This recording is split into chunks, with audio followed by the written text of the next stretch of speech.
저도 지하철에서는 이렇게 어깨에 두고 이렇게 하다가도 이렇게 닿을 수가 있거든. 너 지금 닿았다고 나한테 사과했지? 그럼 고의로 한 거 아니야? 가장 중요한 거는 일단 먼저 저는 법무법인 YK의 형사 2그룹 김문 변호사라고 합니다.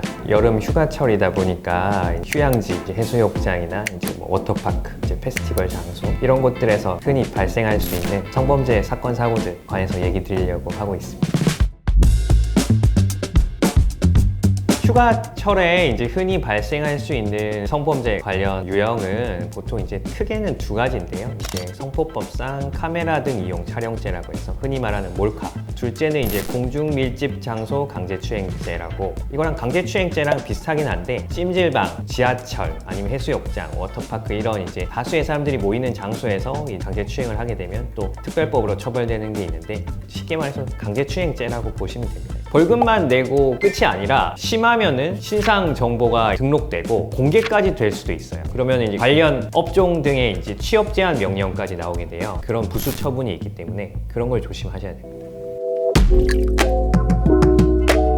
사실 이거는 진짜 어려워요. 억울하다 이렇게 해서 오시는 경우가 많거든요. 몇 년 전에 논란됐었던 곰탕집 사건, 되게 짧은 순간에 스쳤다고 생각이 됐는데 그 장면이 데스크 같은 거에 가려서 나오지 않는단 말이죠, CCTV에. 그분이 이제 스쳤다고 본인은 의도 못했다고 하지만 지나가는 순간 그 피해자 여성분이 순간 고개를 돌려서 바로 쳐다봐요. 그런 거는 좀 이제 이례적인 거죠. 왜냐면은 강하게 움켜쥐거나 이렇지 않으면은 스쳤다는 이유만으로 바로 돌아서 누군지 가해자를 확인하는 경우가 없거든요. 특히 이제 지하철 같은 경우에 휴가철이 아니더라도 이제 출퇴근 시간 상당히 혼잡도가 높기 때문에 보통 이제 사람들이 상당히 주의를 하죠, 요즘에. 저도 지하철에서는 이제 양팔을 이렇게 어깨에 두고 최대한 조심해서 다니고 있어요. 제가 맡았던 사건 중에는 양손에 짐을 들고 있어서 양손을 컨트롤하기 어려운 상황이었는데 내리는 도중에 타려는 사람하고 좀 스쳤던 것 같아요. 근데 이것도 CCTV에서 타려는 사람이 바로 좀 뒤돌아보는 장면이 나와서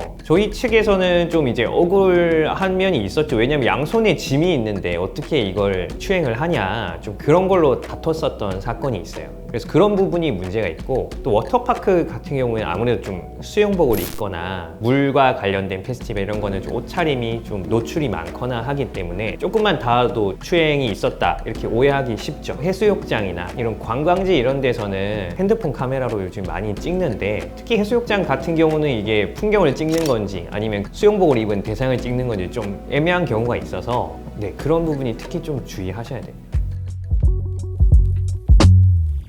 좀 수사관들이 함정 질문 같이 좀 하는 경우가 있어요. 예를 들어서 그때 사진 찍을 때 그 사람이 카메라 렌즈나 이런 화면에서 보였을 텐데 그런 거 인식 못했냐, 이런 질문을 할 수도 있어요. 그러면 그 사람이 있는 건 알았는데 그냥 별 상관없이 찍었다, 이렇게 되면은 사실 그게 큰 문제되는 답변은 아닌데 수사관 입장에서 이거 알고 찍은 거 아닌가? 좀 그런 식으로 문제가 될 수도 있죠. 접촉했을 때는 조금 문제가 될 수 있는 게, 저도 아까도 말씀드렸다시피 지하철에서 손을 이렇게 하고 간다고 했는데 이렇게 하다가도 이렇게 닿을 수가 있거든요. 어떤 분은 이렇게 닿아서 죄송합니다 하면 팔을 이렇게 하고 있으니까 괜찮다고 넘어가는 경우도 있는데, 한번 걸려라 좀 이런 마음을 갖고 있는 분한테는 위험할 수가 있어요. 너 지금 닿았다고 나한테 사과했지? 그럼 고의로 한 거 아니야? 이렇게 하면서 좀 문제 삼는 그런 사례도 제가 본 적이 있어요. 당연히 이제 사과하고 서로 좋게 넘어가는 게 당연히 베스트죠. 그 사람도 일부러 당한 건 아니지만 불쾌할 수도 있으니까. 피해자라고 주장되는 사람이 좀 강력하게 항의를 하거나 하면은 그때는 인정할 때 나중에 좀 불리하게 작용할 수가 있어요. 가장 중요한 거는 일단 먼저 당황하지 말기, 당황하면 안 되고, 이제 둘째로 주변에 목격자들한테 방금 상황을 확인하셨는지 여쭤보고, 없는 사실을 말해달라는 게 아니라 방금 본 사실에 대해서 좀 경찰에 만약에 연락이 가면은 진술을 해줄 수 있냐 하면서 연락처를 확인하는 게 가장 좋을 것 같아요. CCTV가 있더라도 목격자가 있는 거는 상당히 중요해요. 왜냐면 CCTV가 모든 각도를 비추는 것이 아니기 때문에. 만약에 이제 경찰까지 이제 왔다 그러면 이제 좀 사건이 커지게 되는 거거든요. 가찰죄다, 몰카다 이러면 혹시 뭐 핸드폰 제출할 수 있냐 경찰이 물어보는데 이거는 압수가 아니거든요. 임의 제출이라고 자발적인 의사로 제출하는 건데 당연히 제출해도 상관없어요. 근데 혹시나 좀 마음속에